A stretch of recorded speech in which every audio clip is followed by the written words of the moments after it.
क्या हुआ जब अचानक अयोध्या पहुंचा? सैकड़ों नागों का झुंड। इनका संबंध नागलोक से बताया जा रहा है। आखिर राम मंदिर प्राण प्रतिष्ठा से पहले अचानक इतने सारे चमत्कार क्यों हो रहे हैं? सबसे पहले गिद्धों का झुंड राम मंदिर के आसपास दिखाई दिया, जिसे जटायु के वंशज कहा जा रहा है। लोग इनकी पूजा कर रहे हैं। इसके बाद कुछ भालू अयोध्या में अचानक से देखे गए, जो कि जामवंत का प्रतीक है। लेकिन अब एक ऐसा चमत्कार देखने को मिल रहा है जो अयोध्या के लोगों के लिए ही खतरा साबित हो रहा है। आज की वीडियो में बहुत बड़े रहस्य से पर्दा उठने वाला है। आखिर राम जी का नागों के साथ क्या संबंध है? आखिर प्राण प्रतिष्ठा से पहले इतने सारे नाग एक के बाद अयोध्या में क्यों निकल रहे हैं, वो भी अलग अलग प्रजाति के एल? आगे बढ़ने से पहले अगर आप भी एक सच्चे सनातनी हैं तो इस वीडियो को लाइक करके कमेंट बॉक्स में जय श्री राम जरूर लिखें। 22 जनवरी सोमवार के दिन अयोध्या के नवनिर्मित राम मंदिर में होने जा रही रामलला की प्राण प्रतिष्ठा का सभी देशवासियों को बेसब्री से इंतजार है। राम जी के भव्य स्वागत की तैयारी जोरों शोरों पर है। यह तारीख कोई आम तारीख नहीं है, बल्कि इसके पीछे बहुत ही खास महत्व छिपा हुआ है। आखिर राम मंदिर की प्राण प्रतिष्ठा के लिए 22 जनवरी का समय ही क्यों चुना गया? इसके पीछे का रहस्य जानकर आपके भी होश उड़ जाएंगे। त्रेता युग में प्रभु श्री राम का जन्म अभिजीत मुहूर्त में हुआ था। 22 जनवरी सोमवार के दिन मृगशीर्ष नक्षत्र में अभिजीत मुहूर्त का संयोग बन रहा है। यही कारण है कि इस तिथि को रामलला की प्राण प्रतिष्ठा के लिए चुना गया है। साथ ही यह भी माना जा रहा है कि इस शुभ मुहूर्त में रामलला की प्राण प्रतिष्ठा करने से प्रभु श्री राम सदैव मूर्ति के अंदर विराजमान रहेंगे। लेकिन जैसे जैसे प्राण प्रतिष्ठा का समय नजदीक आ रहा है, वैसे वैसे अलग अलग प्रजाति के नाग अचानक ही अयोध्या में प्रकट हो रहे हैं, जो कि अयोध्या वासियों के लिए खतरा बनते जा रहे हैं। लेकिन गिद्धों का और भालुओं का संबंध तो प्रभु श्री राम से बताया जाता है। उन्होंने रामायण में उनकी सहायता भी की थी। लेकिन इन नागों का श्री राम के साथ क्या संबंध है? आज की वीडियो में इस रहस्य से पर्दा उठने वाला है। चौंकाने वाली यह है कि इनमें दो प्रजाति के नाग अलग अलग क्षेत्र में बार बार निकल रहे हैं, जिनका संबंध वासुकी और तक्षक नाग के साथ जोड़ा जा रहा है। ऐसा कहा जाता है प्रभु श्री राम के भाई लक्ष्मण साक्षात अनंत शेषनाग का रूप है, और वासुकी नाग, तक्षक नाग और शेषनाग तीनों ही आपस में भाई है, जिसमें तक्षक और वासुकी नाग पाताल में निवास करते हैं और शेषनाग बैकुंठ में भगवान विष्णु की सेवा करते हैं। तो अंदाजा लगाया जा रहा है कि जब प्रभु श्री राम अपने भाई लक्ष्मण यानी शेषनाग और माता सीता के साथ अयोध्या धाम पहुंच रहे हैं, तो क्या शेषनाग के दोनों भाई पाताल में से उनसे मिलने के लिए बार बार प्रकट हो रहे हैं?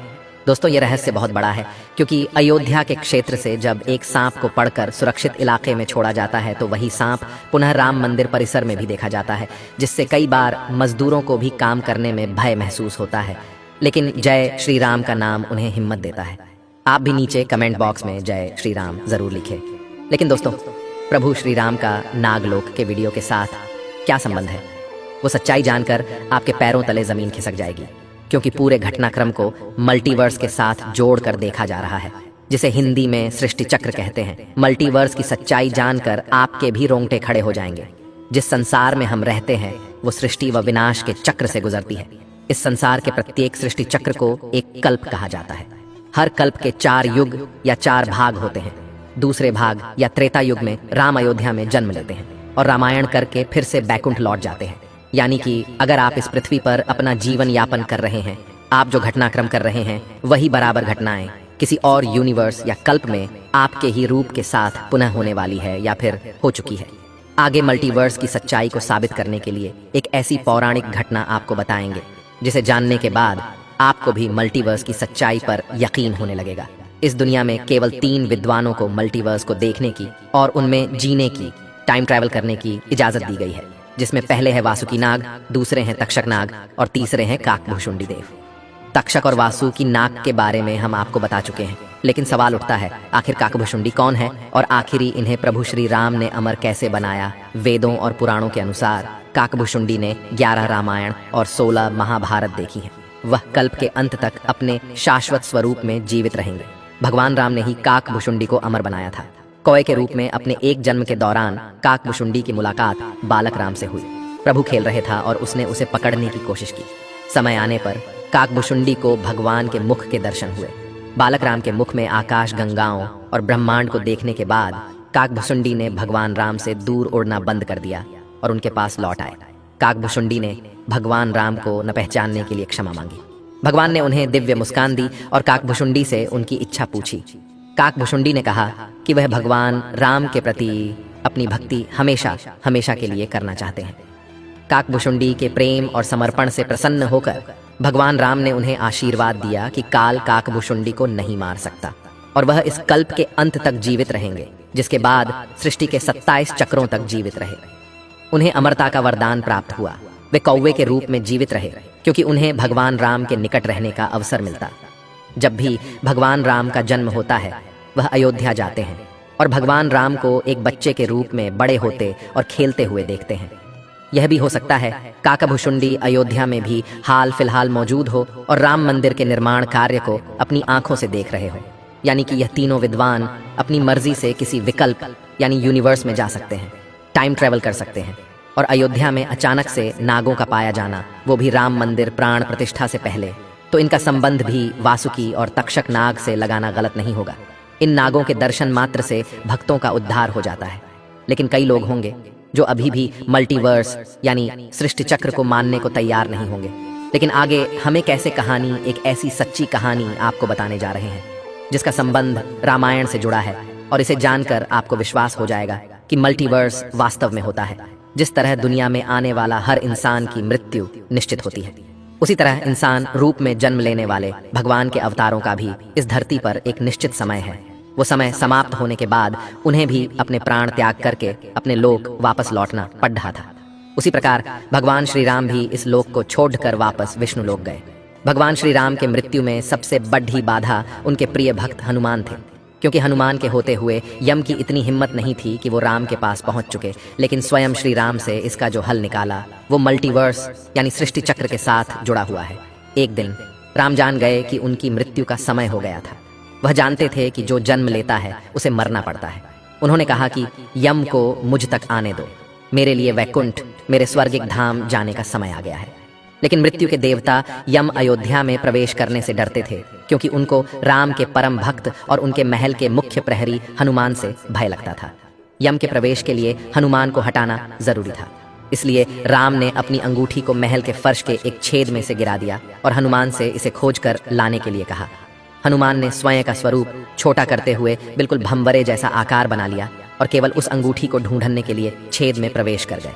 वह छेद केवल छेद नहीं था, बल्कि एक सुरंग का रास्ता था जो सांपों के नगर नागलोक तक जाता था। हनुमान नागों के राजा वासुकी से मिले और अपने आने का कारण बताया। वासुकी हनुमान को नागलोक के मध्य में ले गए, जहां अंगूठियों का पहाड़ जैसा ढेर लगा हुआ था। वासुकी ने कहा, यहाँ आपको राम की अंगूठी अवश्य ही मिल जाएगी। हनुमान सोच में पड़ गए कि वो कैसे उसे ढूंढ पाएंगे, क्योंकि ये तो भूसे में सुई ढूंढने जैसा था। लेकिन सौभाग्य से जो पहली अंगूठी उन्होंने उठाई वो राम की अंगूठी थी। आश्चर्यजनक रूप से दूसरी भी अंगूठी जो उन्होंने उठाई वो भी राम की ही अंगूठी थी। वास्तव में वो सारी अंगूठी जो उस ढेर में थीं सब एक ही जैसी थी। इसका क्या मतलब है? वह सोच में पड़ गए। वासुकी नागबाले, जिस संसार में हम रहते हैं वो शुरू भी होता है और प्रलय के साथ उसका अंत भी हो जाता है। प्रत्येक कल्प में 4 युग आते हैं और समाप्त भी होते हैं, और हर सतयुग के अंत में एक वानर इस अंगूठी का पीछा करता है और पृथ्वी पर राम मृत्यु को प्राप्त होते हैं। इसलिए यह सैकड़ों हजारों कल्पों से चली आ रही अंगूठियों का ढेर है। सभी अंगूठियां वास्तविक हैं। अंगूठियां गिरती रहीं और इनका ढेर बड़ा होता रहा। भविष्य के रामों की अंगूठियों के लिए भी यहाँ काफी जगह है। हनुमान जान गए कि उनका नाग लोक में प्रवेश और अंगूठियों के पर्वत से साक्षात कोई आकस्मिक घटना नहीं थी। यही मल्टीवर्स का रहस्य था। ये राम जी का उनको समझाने का मार्ग था कि मृत्यु को आने से रोका नहीं जा सकेगा। राम मृत्यु को प्राप्त होंगे, संसार समाप्त होगा, लेकिन हमेशा की तरह संसार पुनः बनता है और राम भी पुनः जन्म लेंगे। इस घटना के बाद प्रभु श्री राम सरयू नदी में समाहित हो गए। उनके साथ अयोध्या का एक एक वासी भी सरयू नदी में समाहित हो गया। यहाँ तक कि कीट पतंगे और अयोध्या के पशु पक्षी भी सरयू नदी में समाहित हो गए। ऐसा कहा जाता है अयोध्या में जितने भी रहिवासी रह रहे थे वह सभी देवी देवताओं के ही अंश थे, जो प्रभु श्री राम की लीला को अपनी आंखों से देखने के लिए अयोध्या में रहवासियों की तरह रह रहे थे। जब रामायण काल पूरा हुआ तो वह भी प्रभु श्री राम के साथ अपने अपने धाम लौट गए। मात्र अयोध्या का भूभाग ही बच गया और वर्षों तक यह भूमि यूं ही पड़ी रही। बाद में श्री राम के पुत्र महाराज कुश ने अयोध्या को फिर से बसाया। इसका वर्णन कालिदास के ग्रंथ रघुवंश में मिलने की बात कही जाती है। रामायण के अनुसार कुश ने ही सर्वप्रथम पत्थरों के खंभों वाले मंदिर का अपने पिता श्री राम की पूज्य जन्मभूमि पर निर्माण करवाया। वहीं जैन परंपराओं के मुताबिक अयोध्या को ऋषभदेव ने फिर से बसाया था। भविष्य पुराण के अनुसार उज्जैन के महाराज विक्रमादित्य ने ईसा पूर्व में एक बार फिर से दूसरी बार उजड़ चुकी अयोध्या का निर्माण करवाया। धार्मिक ग्रंथों के अनुसार उन्होंने अयोध्या में सरयू नदी के लक्ष्मण घाट को आधार बनाकर 360 मंदिरों का निर्माण करवाया था। वे भगवान विष्णु के परम भक्त थे और इसीलिए उन्होंने ही श्री राम जन्मभूमि पर एक भव्य मंदिर का निर्माण करवाया था। हिंदू पक्ष का दावा रहा है कि बाबर से पहले भी 1833 में मुस्लिम आक्रमणकारी सालार मसूद ने जन्मभूमि मंदिर को ध्वस्त कर दिया था। अयोध्या में राम जन्मभूमि मंदिर पर विवाद की कहानी की 1528 से शुरू हुई। हिंदुओं का दावा रहा है कि मुगल आक्रमणकारी बाबर ने उस पवित्र जगह को तोड़कर उस पर मस्जिद का निर्माण करवा दिया। अयोध्या राम जन्मभूमि। बाबरी मस्जिद विवाद पर अपना ऐतिहासिक फैसला देते समय सुप्रीम कोर्ट ने उन सिख ग्रंथों को भी अहम सबूत माना है, जिसके मुताबिक सिख धर्म के संस्थापक गुरु नानक देव जी आक्रमणकारी बाबर के भारत आने से पहले ही भगवान राम की जन्मभूमि के दर्शन के लिए अयोध्या पहुंचे थे। गुरु नानक देव जी 1510 से 1511 के बीच अयोध्या आए थे, जबकि बाबरी मस्जिद 1528 में बनाई गई थी। इतिहासकारों के अनुसार वहां पर बाबर के कहने पर उसके एक सूबेदार ने मस्जिद का निर्माण करवाया था। 23 दिसंबर 1939 को राम जन्मभूमि मंदिर के इतिहास में एक बार से जबरदस्त मोड़ आ गया। उस दिन रामलला की प्रतिमा मस्जिद के अंदर अचानक से विराजमान पाई गई। ये विवाद इतना बढ़ा कि आखिरकार तत्कालीन सरकार उस ढांचे को विवादित मानकर उस पर ताला लगवा देना पड़ा। ढांचे के अंदर नमाज रुक गई, लेकिन बाहर राम चबूतरे और परिसर के बाकी हिस्सों में पूजा अर्चना निरंतर चलती रही। 6 दिसंबर 1992 को अयोध्या में राम जन्मभूमि आंदोलन से जुड़े लाखों कार सेवक जुटे थे। उन्होंने ही उस विवादित ढांचे को ध्वस्त कर दिया। भगवान रामलला ढांचे से निकलकर अस्थायी टेंट में आ गए।